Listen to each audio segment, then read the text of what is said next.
Hey everyone! In this quick tutorial, I'll show you exactly how to add trusted connections on Roblox. If you want to connect with someone safely and quickly, just follow these simple steps. Let's get started.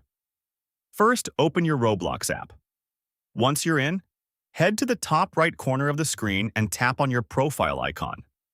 After you open your profile, look for the QR code option and tap on it. Your personal Roblox QR code will appear on the screen. Now here's the important part. To successfully add a trusted connection, both accounts must be verified.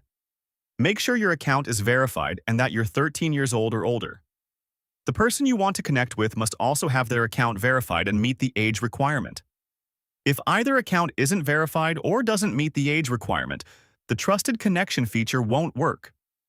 Once both accounts are verified, the other person can scan your QR code directly from their device.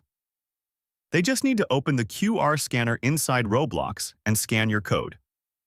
Alternatively, you can tap Copy Profile Link and send them your profile link instead. As soon as they scan the code or open the link, they'll be able to add you instantly.